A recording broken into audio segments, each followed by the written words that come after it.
नमस्कार. मी संजय नाथे.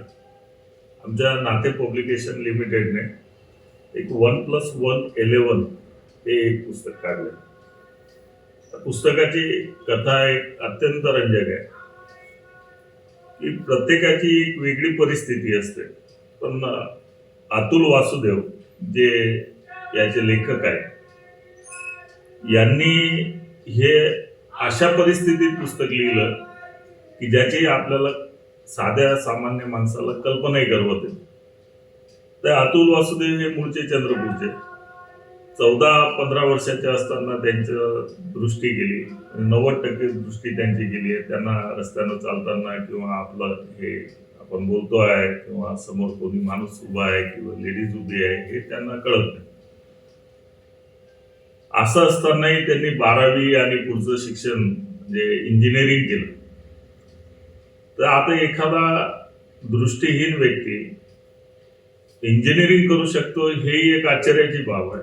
आणि त्यानंतर त्यांनी व्यवसाय केले आणि सर्व याच्यात ते यशस्वी राहिले.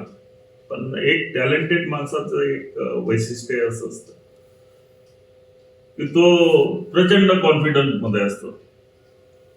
व्यवसाय त्याला दगा देत नाही. प्रश्न असा राहतो की तुम्ही बँकेकडून कर्ज घेतलं, आता बँकेला थोडी कोरोना समजून राहिलाय, त्याला तर तुम्हाला इन्स्टॉलमेंट देणार. प्रकार व्यवसायाच्या ठिकाणी गडबडत नाही. बँकेसारखी जेव्हा माणसं समाजामध्ये उभी राहतात आणि ते तुमची पार्श्वभूमी लक्षात न घेता तुमच्यावर तुटून पडतात, त्यावेळेस माणूस हडबडतो आणि गडबडीत व्यवसायाचं मोठं नुकसान करून बसतो. तर व्यवसायात ते अपयशी ठरले मी असं कधी म्हणणार नाही. मला थोडी त्यांची पार्श्वभूमी माहिती आहे. पण ह्या परिस्थितीमध्ये, ज्या परिस्थितीमध्ये त्यांनी 1+1 11 हे पुस्तक लिहिलं, हे कविता संग्रह लिहिला, त्या कविता संग्रहाची पार्श्वभूमी आपण त्यांच्याकडूनच समजून घेऊ. अतुलजी, याची सुरुवात कशी झाली? म्हणजे का वाटलं तुम्हाला हे 1+1 11 हे आपण कविता संग्रह तयार करावा? सर, आधी तर असं काहीच म्हणजे डोक्यात नव्हतं की बाबा काही कविता संग्रह किंवा पुस्तक येईल बाबा. जस्ट असं जेव्हा माझा बाउन्स बॅकचा फेज चालू होता, म्हणजे मी आयसोलेटेड होतो. एक मी थोडं थांबवतो तुम्हाला.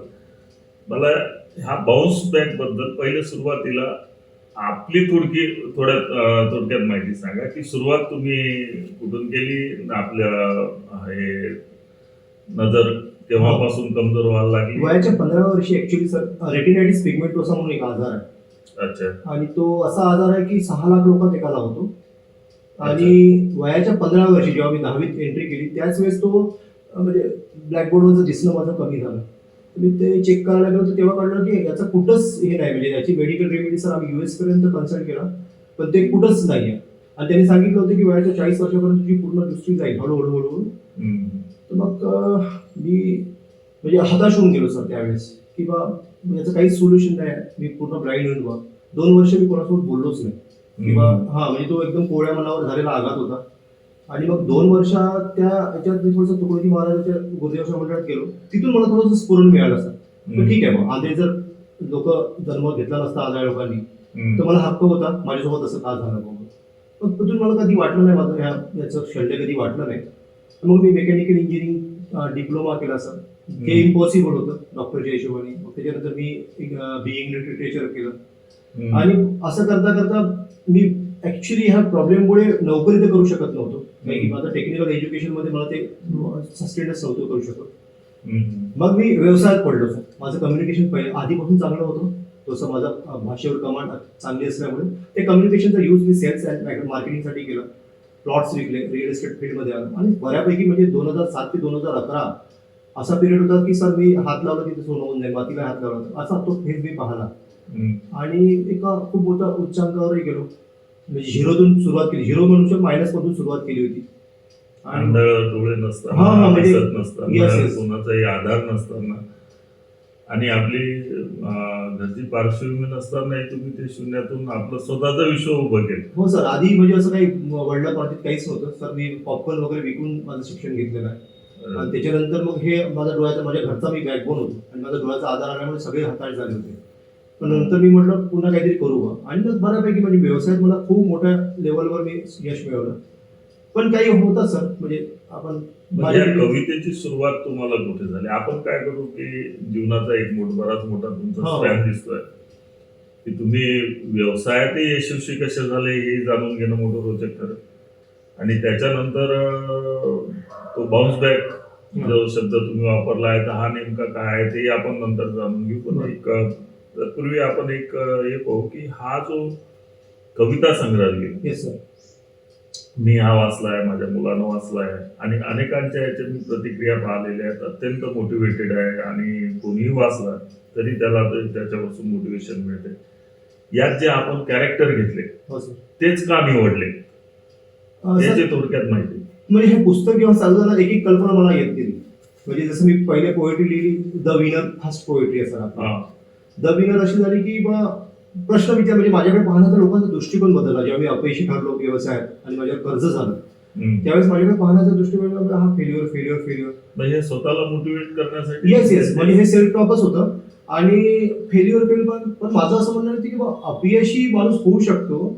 तो डिफॉल्टर नाही आहे ना. म्हणजे तो माझं मी माझ्या याच्यात म्हणजे मला कोणाला बुडवण्याची नाही. आपली इच्छा नाही. नाही आणि त्याच्यातून अपयशी झाला म्हणजे तो काही पापी झाला असं नाही ना सर. म्हणजे Yes. त्याच्यातून एक झालेली चूक आहे ती आणि ती कोणापासून होऊ शकते. बी विनर मध्ये ते उतरलं. हा द विनर जे होतं द विनर म्हणजे एक सांगा माझं उत्तर आहे सर. लोकांनी केलेले प्रश्न नाही का की एक माणूस फेल्युअर होऊ शकतो याचा अर्थ तो पूर्णपणे तो नंतर कधी यशस्वी होऊ शकत नाही. हे जे लोकांचं मानस आहे म्हणजे आजकाल लोकांचा पाहण्याचा जो दृष्टिकोन आहे तो तसाच आहे. तो म्हणजे failure तुमच्या समोर अमिताभ बच्चनचं ABCL हे होतं काय हा सर म्हणजे पुष्कळसे असे एक्झाम्पल होते की ज्यांनी खूप आजपर्यंत म्हणजे खूप लॉसेस केले आणि नंतर ते असे त्यांनी मोठ्या लेवलवर स्वतः साबित केलं त्यांनी. तर तसं माझ्या डोक्यात होतं. असेच सर्व कॅरेक्टर घेतले याच्यात. बस तसेच आहे म्हणजे सर. पहिला तुम्ही द विनरला तुम्ही ABCLचं घेतलं. नाही द विनरला सर हे आहे म्हणजे स्टीव्ह जॉब्सचं घेतलं. Steve jobs. हा स्टीव्ह जॉब्स सर. हा याचं रिझन असं होतं की स्टीव्ह जॉबची जेव्हा स्टोरी म्हणजे आता स्वतःला मोटिवेट करायसाठी याचं त्याचं मला माहितच होतं. तर मी ऐकायचो युट्यूबवर. वाचू तर शकत नव्हतो सर. माझं वाचणं 2001लाच बंद झालं. तर मी युट्यूबवर इकडे तिकडे कोणाकडून ऐकायचो की कोणी वाचून दाखवतात छोटू वगैरे वाचून दाखवतात पुस्तक. तर त्याच्यात स्टीव्ह जॉबचं असं होतं की एकमेव माणूस असा जगात ज्याने स्वतःचीच कंपनीमधून त्यालाच काढून टाकलं. त्यांनी स्वतःला एस्टॅब्लिश केली. पण तो हताश नाही झाला. त्याच्यातून त्यांनी बाउन्स बॅक करून पुन्हा ती कंपनी परत मिळवली. म्हणजे माणूस खाली गेल्यानंतर किती वर येऊ शकतो याच्यापेक्षा मोठा एक्झाम्पल नाही राहू शकत. म्हणजे व्यवसायात खास करून. आणि मी व्यवसायाची माझं भांडण चालू होतं म्हणजे हे चालू होतं लढा चालू होता. तर मग मी म्हटलं हे कॅरेक्टर याला खूप सुटेबल आहे. जरी हा लढा माझा असला तो वसुलीला आता तर कोणी ओळखत नाही पण या व्यक्तीला सगळेजण ओळखतात. याला आयकॉन मानतात. युथ लोकांचा आयकॉन आहे किंवा ती कल्पना. किती वर्षाचा स्टीव्ह जॉबचा स्पॅन होता की ज्याला कंपनीतून काढलं आणि त्याच्यानंतर त्याला स्वतःच हे सर 7-8 वर्ष त्यांनी ते 8 वर्ष किती प्रचंड गेले असतील. हो म्हणजे त्याच्यात तो इंडियात आला त्यावेळेस. म्हणजे नीम करोली बाबाकडे तो 2 वर्ष राहिला.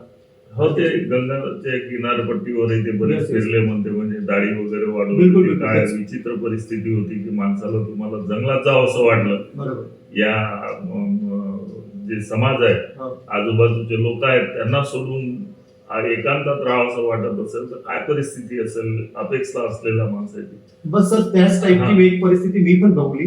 म्हणजे मी काही वर्ष चंद्रपूर सोडून नागपूरला एका रूम मध्ये राहायचो.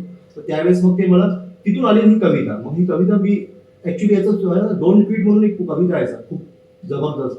तर ती वाचली होती. त्याच्यातून याचा जन्म झाला द विनरचा. हा आणि द विनरचा म्हणजे ती कविता अशी आली सर. म्हणजे मी दुपारला बसलेलो होतो आणि काही ओळी अशा स्फुरणसारख्या आतून अशा लहरीसारख्या आल्या आणि माझी प्रत्येक कविता तशीच आली सर. म्हणजे काही 2-3 ओळी अशा येऊन जातात की नंतर मग मी ती कविता लिहिली. तर मला सेल्फ मोटिवेट करताना ती मी कविता लिहिली द विनर. हे ऍक्च्युली आन्सर आहे त्या लोकांना ज्या लोकांचा समज आहे की माणूस अपयशी झाला तर पुन्हा उठू शकत नाही. जो की जनमानसाचा समज आहे त्यांना हे उत्तर आहे. आणि फेल्युअरचा प्रत्येकाच्या जो अपयशी नाही झाला त्यांनी काही काम केलंच नाही असं म्हणू शकतो मी. अपयशी आहेच ते. तर त्याच्यातून ते उत्तर द्यासाठी मी ही कविता लिहिली. फारच म्हणजे अप्रतिम कल्पना होती आणि ते रेखाटताना आणि एका कवितेत त्यांना बसवताना ते फार मुश्किल काम होतं. ते अतिशय यशस्वीपणे तुम्ही केलं. असेच आपण याच्यात जे कॅरेक्टर घेतलेले आहेत हो तर याची अगदीच थोडक्यात हो म्हणजे हे यासाठी घेतलं, लुईस हे यासाठी घेतलं. बरोबर अमिताभ सर. दुसरी कविता तिथं माझी आहे wounded bird. Yes. Wounded bird म्हणजे हा माझ्या डोळ्याचा प्रॉब्लेम, म्हणजे मी जखमी झालो होतो माझ्या म्हणजे अपंगत्व आलं मला. हा. पण मानसिक अपंग होतो मी कधीच नाही. त्याचं खूप मोठं पुन्हा उदाहरण म्हटलं तर इंडियातलं Arunima Sinha sir. Yes yes हा म्हणजे तिला सांगितलं की ती चालू शकणार नाही, कशी आपण म्हणतो ना एखादी ऍक्सिडेंट झाला तर आपण चालू की नाही याचं जे तिला शुअरिटी नव्हती. त्या बाईने तेव्हा संकल्प केला की मी माउंट एव्हरेस्ट चढील बुवा. आणि तो केला नाही नुकता संकल्प, ते अस्तित्वात तिने उतरवलं. आणि त्याच्यानंतर ती थांबली नाही तर पुन्हा जगातले जे 7 मोठे पीक आहेत तिथे तिने सबमिट केलं ते. म्हणजे हे उदाहरण किती जबरदस्त आहे सर. ते त्या कवितेत आलंय. येस येस अपंगत्व म्हणजे वुंडेड बर्ड, जखमी झालेला पक्षी पण उडान भरू शकतो असं त्याच्या विथ म्हणजे त्याच्या ओळी आहे की with the wings of my passion and ambition I am the bird on the mission, असं त्या ओळी आहे की पॅशन आणि अँबिशनचे पंख लावून तुम्ही काही करू शकता बा. तर तसं मी ते सेकंड कॅरेक्टर घेतलं. तिसरी तिथे कविता येईल बहुतेक मला वाटते इट्स वेन ट्राय अगेन. म्हणजे जेव्हा तुम्ही हताश होता, निराश होता, काहीच करू शकत नाही, म्हणजे सुसायडल मेंटॅलिटीमध्ये जातात, त्यावेळेस पुन्हा एकदा जंप मारा. तसंही मारायचं आहे, तसंही मारायचं आहे, लढून मरू. हा yes it's Wien try again. जेव्हा मरतच आहोत आपण ते एकदा लढा देऊनच मारा ना. कदाचित माहित नाही जर फॉर घेऊन मरू नका, तुम्ही समोरच्याला फेस करून मारा. बरोबर लढाई करून. त्याच्यात sir me it's Wien try again मध्ये निक उजेसिक म्हणून आहे सर. निक उजेसिक स्वतः हारू नका. बरोबर. ज्यांना हात आणि हे नाही आहेत, हात आणि पाय जन्मजातच ते तसेच त्यांनी. आणि पण सर तो व्यक्ती काय नाही करू शकता, म्हणजे ऑलमोस्ट त्यांनी सगळं सर्फिंग पासून सगळं तो करतो. फार मोठं मोटिवेटर म्हणून ते जगातल्या टॉपच्या 10 मोटिवेटर मध्ये त्याचा नंबर लागतो. आणि त्याला ऐकायचो मी, त्याला पाहणं. मग मला वाटायचं की माझा डोळ्याचा थोडासा आपण भाऊ करतो की खूप मोठा प्रॉब्लेम आहे, पण त्याचा जेव्हा प्रॉब्लेम पाहिला माझं तर काहीच प्रॉब्लेम नाहीये. मग ते इट्स वेन ट्राय करायला मी त्याचं कॅरेक्टर घेतलं. त्याच्यानंतर अतुलजी एक आहे की तुम्हाला हात नसतील, पाय नसतील, पण डोळ्याला असं म्हणतात की 90% बरोबर नजर नसणं म्हणजे तुम्ही 90% अपंग असणं, असं तो म्हणजे मेडिकली आणि सर्व याच्यात म्हटलं जातं. Yes sir. तर हे काही त्या वीक विजयशेष याच्यापेक्षा काही वेगळा आहे असं काही प्रकार नाही. हो सर, पण आता मला काही वाटत नाही. म्हणजे मी म्हणजे युज टू झालो आणि मी ठीक आहे जे आहे ते आहे. आणि त्याच्यात जे बेस्ट करू शकतो. आणि मित्रमंडळी मला खूप चांगली मिळाली सर. म्हणजे मी घरून निघतो तर मला हात द्यायला म्हणजे असे लोक तयारच असतात सर. त्याच्यापैकी छोटू, अमित असे 2-3 लोक आहेत त्याच्याशिवाय तर माझी लाईफच नाही आहे समजा. म्हणजे हे जे आपण याच्यात कॅरेक्टर घेतलेले आहेत हे म्हणजे हृदयाला, म्हणजे प्रत्येकाचं जर आपण ऐकलं तर हे हृदयाला पिळवटून टाकतील असं आहे. बिलकुल सर. म्हणजे ते कॅरेक्टर जे आहे, जसं हाऊ कुड you win unless you play. आपण सचिन तेंडुलकर इतका महान झाला आपण पाहतो, पण सचिन तेंडुलकरचं कॅरेक्टर त्याच्यात घेतलं की 24 वर्ष त्यांनी जे केलेली तपस्या, एवढा पीकवर राहताना तो बिलकुल तेवढाच डेडिकेटली तो सराव करायचा. हे दुसरं उदाहरण नाही सर. म्हणजे एवढा पीकवर माणूस एवढा डाऊन टू अर्थ राहू शकेल बुवा, तेव्हाच तो तेंडुलकर बनू शकला. पण ते हाऊ कुड you win unless you play, तुम्ही खेळायलाच नाही तर जिंकाल कसे, असं ते हाऊ कुड यू विन. आणि सगळ्यात माझ्या हिशोबाने माझ्या 11 कवितेतली माझ्या हिशोबाने जर कोणी म्हटलं तर दी लाईक अ बी माझी खूपच जवळची कविता आणि मला खूप जास्त हे म्हणजे लोकांना ती आवडते. बी लाईक अ बी. आता सर त्याचं नाव बी लाईक अ बी, आपण बिग बी पण म्हणतो. आणि बाउन्स बॅकचं बिग बी एवढं मोठं उदाहरण आपण तरी काय पाहणार. म्हणजे तो रिअल हिरो म्हणू शकतो. एकदा तो मरणातून वाचला सर, वयाच्या 40व्या वर्षी त्याचा अपघात झाला, तिथून तो झाला. आणि दुसऱ्या वेळेस तो एबीसीएलचं जे कॉर्पोरेशन तुम्ही जसं म्हटलं, त्यावेळेस त्यांनी ते बाउन्स बॅक केलं. आज तो 4,000 करोडचा पुन्हा माणूस या वयात 82व्या वर्षी. फार मोठं उदाहरण आहे याचं. म्हणून ते बी लाईक अ बी म्हणजे त्या टायटल पासून तर त्याच्या कॅरेक्टर पर्यंत ते बी लाईक अ बी ती कविता त्यांना आपण हे केलं, त्याचं कॅरेक्टर ऐकलं. असे लुईस आहे, त्यांचं पुस्तक वाचलं, त्याच्यामुळे मला खूप मोटिवेशन मिळालं. Think and get the Cosmos, म्हणजे विचारांना तुम्ही ब्रह्मांड मिळू शकता. ऍक्च्युली त्यांचं पुस्तक आहे you can heal your life. त्याचं सांगितलं विचारांनी सगळं काही करू शकता. तुम्ही थोडं पोएटिक सेन्स देऊ, म्हणजे तुम्ही विचारांनी ब्रह्मांड मिळू शकता. तर ते पुस्तक मी एका समराईज केलं एका कवितेत समजून जा. तर तसं ते लुईसच झालं. व्ही.एस. लक्ष्मणचं तुम्ही ती पारी पाहिली होती सर. मी क्रिकेटला खूप फॉलो करतो, तर त्यावेळेस होतं माझं बऱ्यापैकी विजन, म्हणजे असं जाऊन पाहू शकत होतं. तर ते 281 रन त्यांनी काढले, ते एकदमच म्हणजे जे मॅच पॉसिबलच नव्हती जिंकणं, ती जिंकून दिली इंडियाला. तर त्याच्यामुळे ते मी ते म्हणजे followed on but it won अशी. आणि हे सगळं करता करता मग असं पुन्हा 2-3 कविता आहे sir. Better than the best, Michael Phelps sir. 24 gold medal त्यांनी जिंकले, जे की भारताने नाही जिंकले आतापर्यंत. एकट्या माणसाने जिंकले. पूर्ण कालावधीत नाही जिंकले. हा म्हणजे 100 वर्ष झाले ऑलमोस्ट. हा. इंडियाची अजून व्हायची आहे तितके एकट्या माणसाने जिंकले. माणसाने म्हणून बेटर दॅन द बेस्ट. त्याच्यानंतर मी शाहरुख खानचा तसा फॅन खूप आहे सर. म्हणजे ऍक्टिंग पेक्षा नाही का, त्याची एक साधी डेझर्ट सारखी लाईफ. आई वडील वयाच्या 20 पर्यंत आई वडील दोघंही गेले आणि तो तिथून दिल्लीतून मुंबईला येतो आणि आपलं विश्व निर्माण करतो. आज तो किंग ऑफ बॉलिवूड म्हणतो आपण. तर त्याच्यासाठी ओएसिस म्हणजे ओएसिस मध्ये सर म्हणत द्या डेझर्ट सारखी लाईफ असली आणि त्यांनी स्वतःच्या मेहनतीने त्याला बगीचा बनवून टाकला. तसं म्हणून त्या ओएसिसचा त्याचं कॅरेक्टर. आणि हे सगळं सर हा आपला लढा असतो. पण अजिम प्रेमजी आणि टाटा यांचं कम्पॅरिझन कुठं होऊच नाही शकत. यांनी पैसा कमवला, पण पैसा कुठं लावायचा आणि कशा परमार्थात तो यूज करायचा याचं मोठं एक्झाम्पल म्हणजे इंडियात हे दोघेही आपण लकी आहोत की ते आपल्या इंडियाचेच आहे.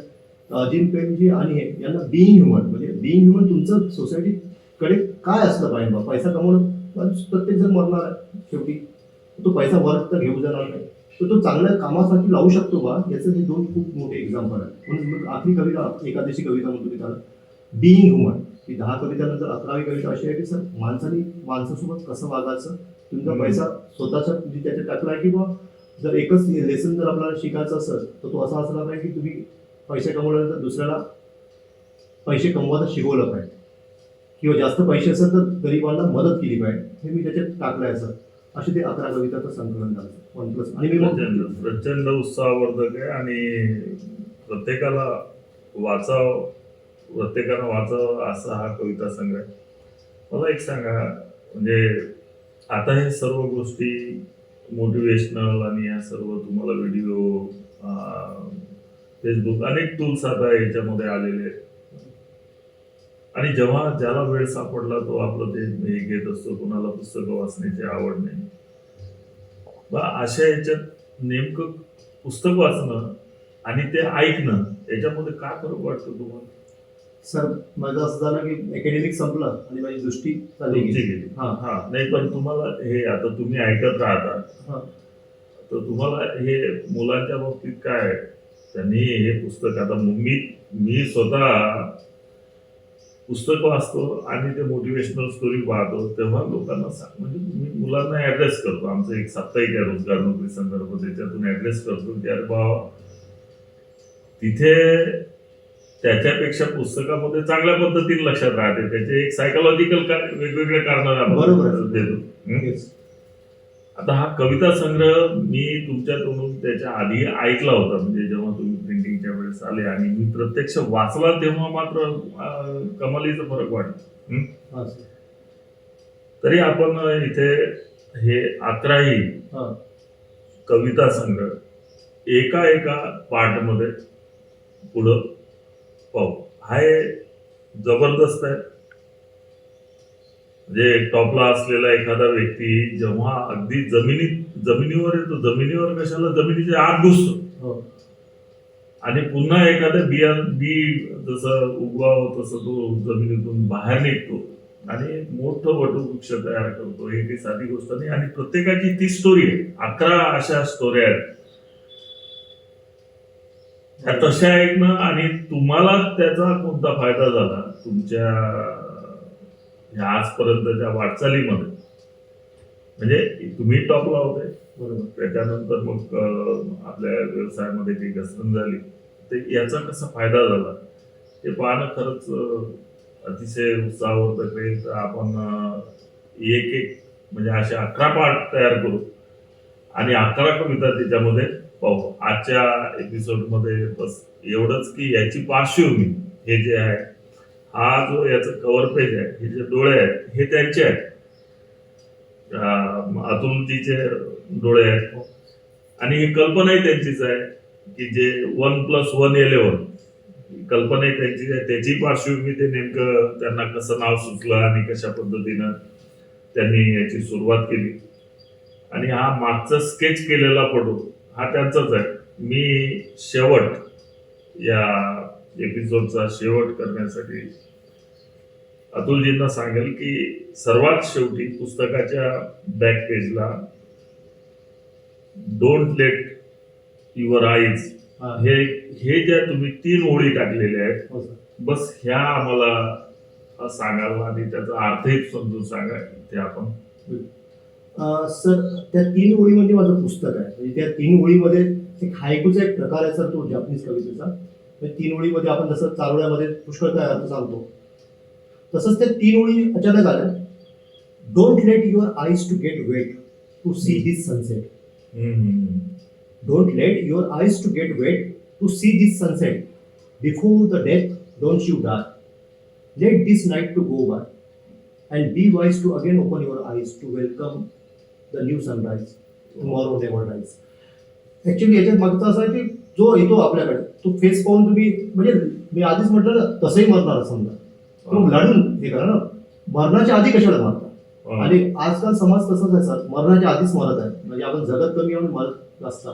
तर युवकांमध्ये मी पाहिलेला तो निराशावाद पाहला, तर मी नेहमी म्हणतो की कशाला, म्हणजे तो पॉईंट येतपर्यंत तुम्ही लढा नाही. बरोबर. आणि म्हणून त्या 3 ओळी जो आहे जीवनाचा तो सारच सांगते की बा जर सूर्यास्त होणार आहे तर तो नेहमीसाठी सूर्यास्त राहणार आहे कसं नाही. रात्र होईल, ठीक आहे, मग तो फेज आहे तुमचा, तो स्ट्रगल आहे, पण दुसऱ्या दिवशी सूर्य उगवणारच आहे. तो वर्षानुवर्ष म्हणजे कितीतरी युगांपासून ते चालू आहे. तर तो आशावाद तुमचा असला पाहिजे. दुसऱ्या दिवशी सूर्य उगवणार आहे या विषयावर याच्यावर विश्वास ठेवून तुम्ही लढा द्या आणि तो तुमच्या जीवनात येईल, असं त्या 3 ओळीत सांगितलं. डोंट लेट युअर आईज याचं जे वर्डिंग आहे, हा. ह्या ज्या पद्धतीनं ते शब्द तिथे प्रत्येक ठिकाणी म्हणजे ते राईट करत झाले. राईट झालाय, हा, ते हा. फारच जोरदार आहे. हो सर, कधी कधी शब्द ते आलं. हा, पुन्हा एक ओळीचा पुन्हा अर्थ सांगा. Don't let your eyes to get wet. म्हणजे तुम्ही तुमच्या डोळ्यांना, म्हणजे रडून आपण रडण्याची आपली जी मानसिकता आहे सर, नेहमी तुम्ही त्याला भिजवून नको ठेवा. नाही, रडत नको राहा, रडत नको जगा.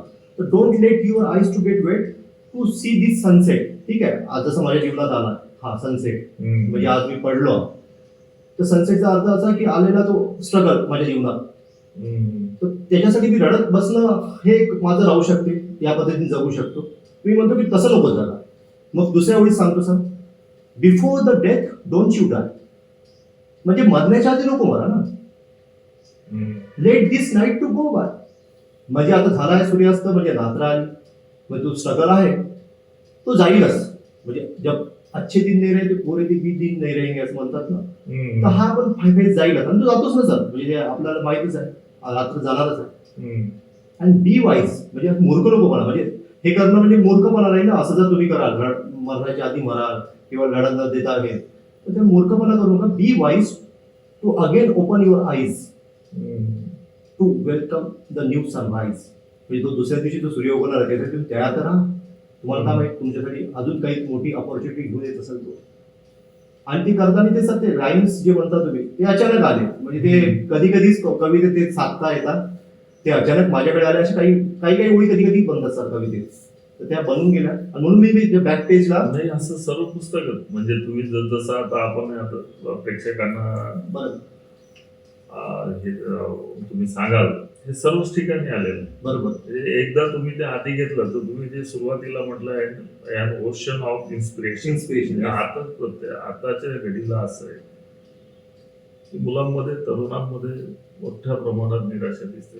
आणि विशेषतः या स्पर्धा परीक्षेच्या क्षेत्रात तर अशी मुलं आहेत की ते दिवसातून किती वेळ कोणकोणता विचार करत असतील. भले ते लायब्ररीमध्ये बसलेले असतील, घरामध्ये बसलेले असतील, 4 वर्ष झाले, 5 वर्ष झाले, 6 वर्ष झाले, 45-43 वर्षापर्यंत पोहोचलेली मुलं, म्हणजे जे लिमिट आहे त्याची बरोबर स्टेटमध्ये, येस कॅटेगरीमध्ये कोणी 38-40.